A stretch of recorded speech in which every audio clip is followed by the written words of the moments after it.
Welcome back to my podcast. We're on episode 90, and today I'll tell you about the progression of my first serious romantic relationship. In the previous episode, I told you about my intimate time with Gagan at the beach resort. The next time Gagan and I went to the beach resort, I did give him permission to go all the way. Seeing my face contorted in pain, he wanted to stop. I can't even begin to describe this pain. It felt like I was being torn open with searing hot coals shaped like knives. Each thrust, each movement was complete agony. Yet, I knew that the only way to get to the other side of the bridge was to cross it. Meaning, if I wanted it to stop hurting, I'd have to go through the pain and get to the other side of it. Other than that, I did want him to experience the big O when we were together. Gagan was the most considerate, giving, and adventurous lover. One time he sucked my toes, which felt amazing. Another time he went down on me, which felt again amazing. But being shy, ignorant youngsters, when he stopped right before I was about to come, I did not ask him to continue, much as I wanted him to. So he never did make me come. He and I were certainly compatible, and even just holding hands with him felt pleasurable. Irrespective of that, each time we did the final deed, I was in agony. Yet, whenever he asked if he should stop, I said no, because I wanted him to experience the joy of being able to go all the way and to feel completely satisfied. Gagan lived in Bandra. Now, normally I would be too intimidated to date someone who lived in Bandra. My perception was that Bandra people were too cool for little old me. But since Gagan's dad worked with a government organization, theirs was a company sponsored housing. So he was not a typical Bandra guy. His background was as middle class as mine. In fact, since my dad had been a captain in the Indian Army and since I'd lived in Bombay from the time I was 5, I felt pretty confident around him. We shared similar interests and both loved being spontaneous and discovering new places, just deciding to explore on the spur of the moment and going off on a new adventure. Gagan appeared for his management entrance exam, the one that he had been studying for, and got a score that did not give him entry into any of the Bombay top 10 MBA colleges. His best friend was of the opinion that he should wait a year and appear again for the entrance exam. Gagan asked me for my opinion. He was getting through Symbiosis Institute of Management, but that was in Pune. That would mean living away from his family. But Pune was just a couple of hours by train from Bombay. I advised Gagan to not waste a whole year and to go ahead and do his MBA from Simbi. And so, Gagan went to Pune to do his management. But since he came back to Bombay every weekend, we did manage to meet quite regularly. After Gagan completed his management degree, he got an offer from Motorola. Motorola was introducing mobile phones in India. Gagan accepted the offer and showed me his mobile phone. This was among the first batch of mobile phones to enter the country and the first mobile phone I ever saw, and I was too intimidated to touch it. His best friend was sitting with us and grabbed the phone. He pressed the various buttons and asked a lot of questions. I was still operating on the paradigm of not asking any questions in case I appeared stupid, and I did not touch the phone in case I messed up something. Years of knowing myself to be clumsy and stupid were deeply ingrained in me, and this kept me from being spontaneous. I marveled at how easily his best friend was exploring the phone and getting familiar with it, looking so excited. While I had super low self esteem in many areas, the one area where I felt I brought a lot of value was the romantic relationship. I would enter any romantic alliance with complete seva bhav and dedication, surrendering myself completely to the individual whom I perceived to be my special person. I knew what I brought to the relationship and knew that I brought great value into it. Anyone who got into a relationship with me would find themselves unconditionally supported in every way possible. Plus, I was very organized and sorted in my mind, body, and soul. a great asset in a relationship. It didn't matter that my family couldn't see me for who I was and didn't think I had any value. I felt that if this one person could see me, really see me, that was enough for me. When I was in a relationship, I was so devoted that I wouldn't even look at another guy.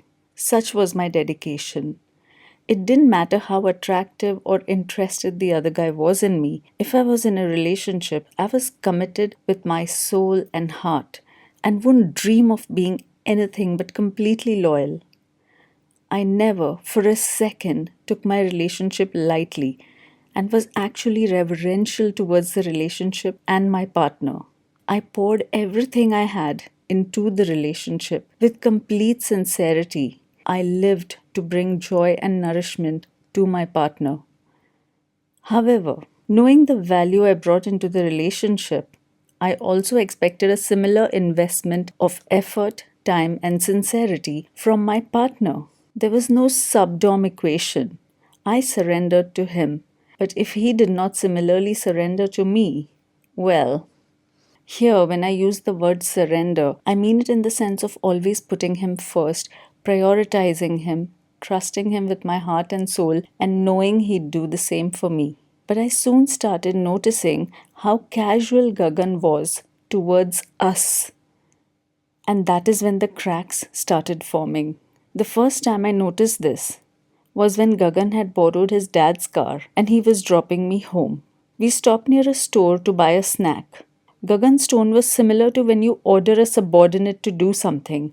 Sharp. It sounded arrogant to me. I could see that he was beginning to get comfortable in this relationship. Go get XYZ from the shop. That's what he said, in that manner.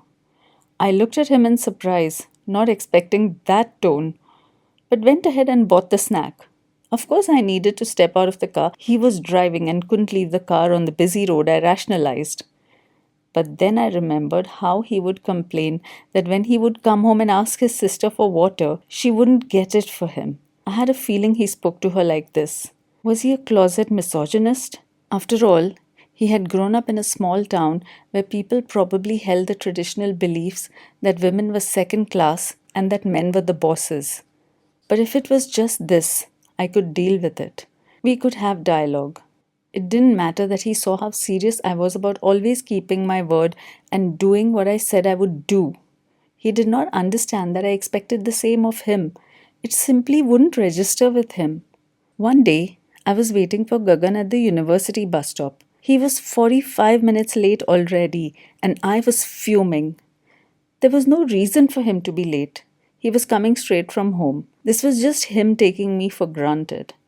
Since the campus is vast, the bus enters the campus, then drops those who come to campus, goes around the roundabout, picks up the people going in the opposite direction, and leaves. So basically, the bus that came from Bandra went in the direction of Vikhroli and vice versa.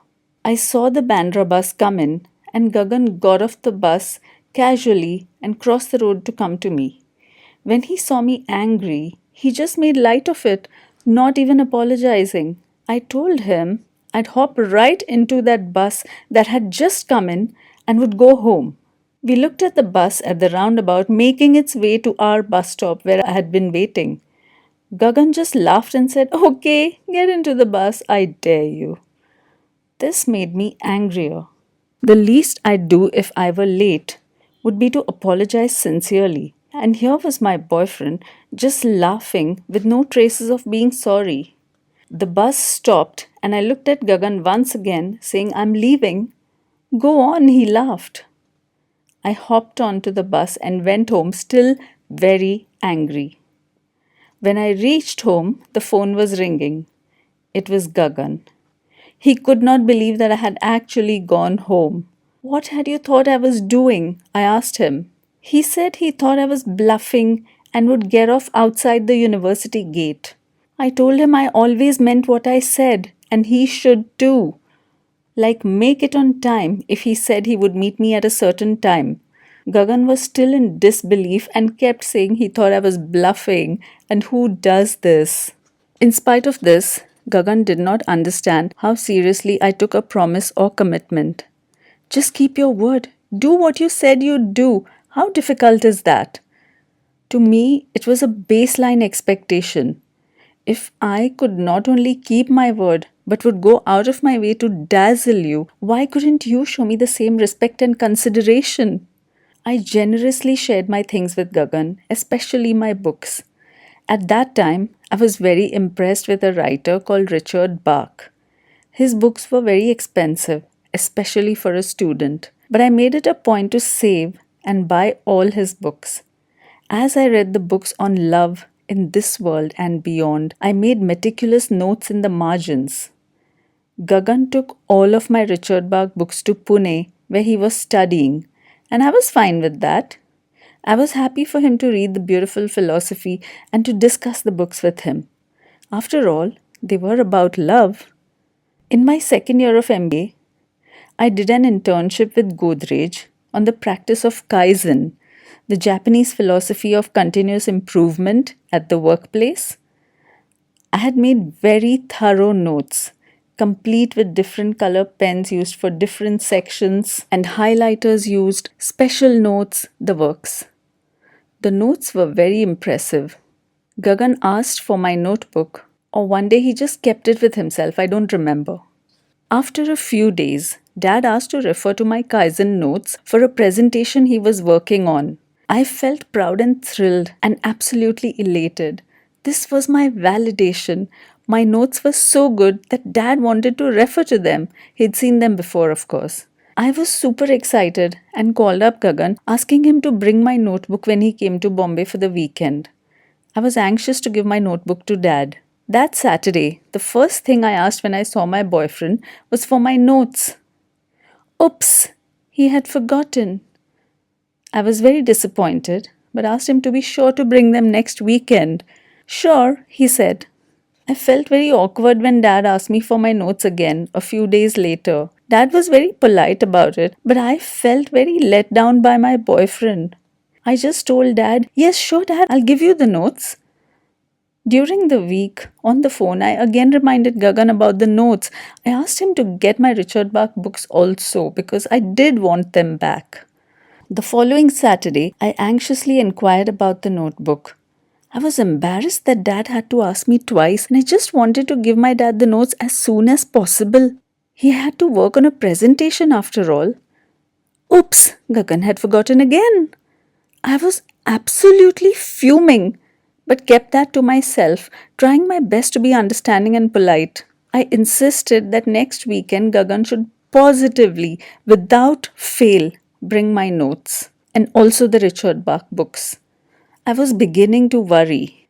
After a few days, when Dad once again asked for my notebook, I felt really embarrassed. I told him I'd definitely give it to him in a couple of days' time. I urged Gagan on the phone to please bring my notebook next weekend. Next weekend arrived. No notebook. No books. I was hopping mad. And here was Gagan, relaxed and chilled and smiling, wondering why I seemed upset. I could not believe this guy. This was so disrespectful. The resentment had been building over 3 weeks, and now things had come to a head. I did not want to be with someone who treated me like this. I did not want to be with someone who was so irresponsible and clueless. I did not want to be with someone who did not respect a task commitment or a time commitment. But I did need the notebook and my books. I asked him to just get my things next weekend. Gagan did not seem to get the message. The next weekend I went to collect my things. There was Gagan. No notebook, no books. I was so mad.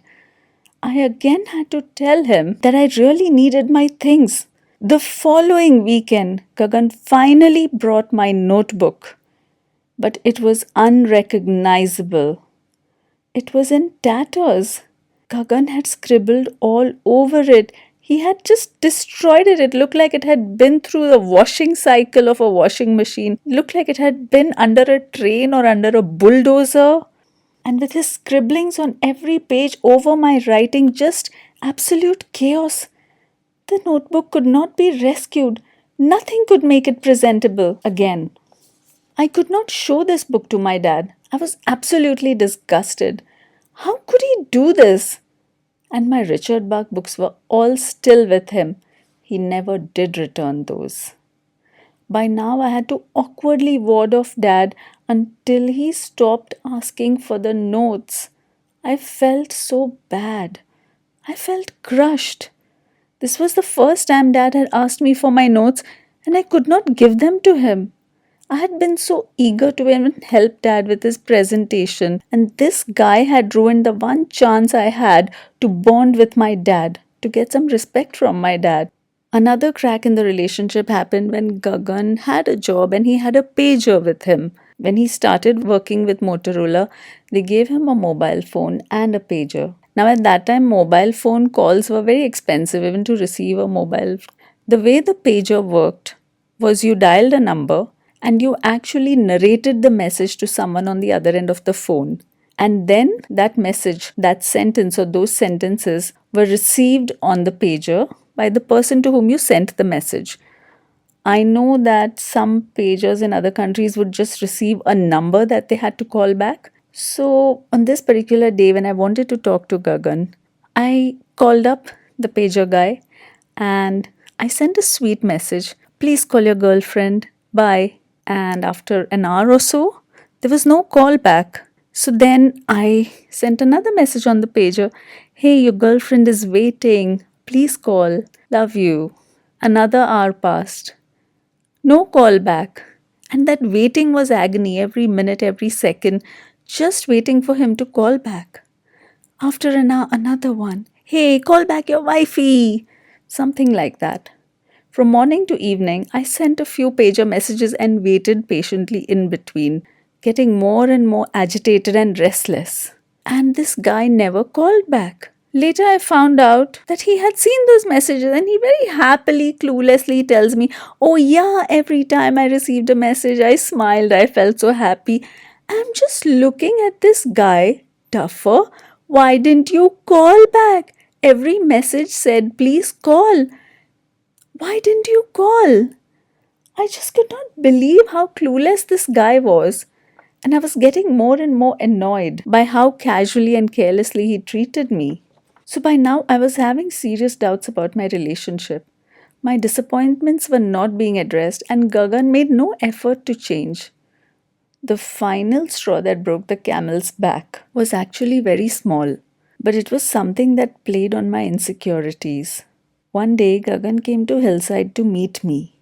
This time, he had borrowed his dad's scooter, the typical Bajaj scooter of the 90s that most babujis had.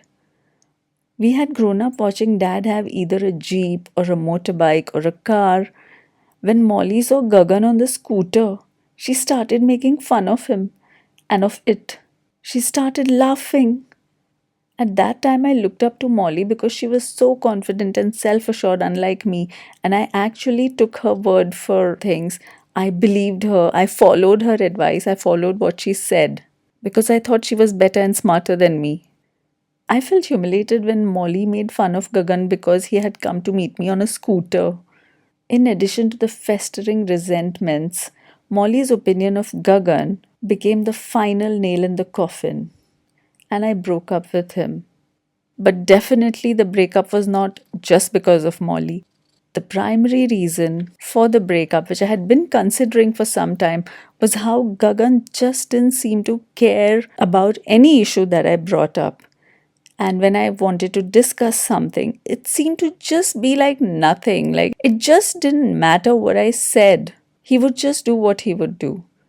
And when I brought up a concern, it was like I didn't even speak. And that was getting frustrating. Another thing that affected us was one day he took me to his house to introduce me to his parents. I put a lot of effort into getting dressed and getting ready, and I just wore my best outfit. I had my beautiful long hair styled nicely and I applied my makeup. I looked really elegant and nice. It was a cream color salwar kameez, and I was really nervous. I was really anxious. So I went to Gagan's house and I was introduced to the family and we were sitting and then we were talking and I was trying my best to be polite and charming. And I remember I was so nervous. There was a movie going on, and there was a funny dialogue. And I laughed a few seconds after the dialogue was over when nobody else was laughing. And suddenly everyone turned around and looked at me, and I felt so awkward. But it was okay. Other than that, I thought I was all right. But later, when I called up Gagan's home number, his mother said, "यहाँ पे phone mat karna. Don't call here." And that broke my heart. So basically, she had conveyed that she did not like me. And I felt really sad about that. Like, that was so hurtful. I tried my best to be charming and to impress them. And she had just rejected me. And that was the end of the Gagan story, for the moment at least. Next time, I'll tell you about my job search after my master's. Till then, stay happy, stay healthy. Bye for now.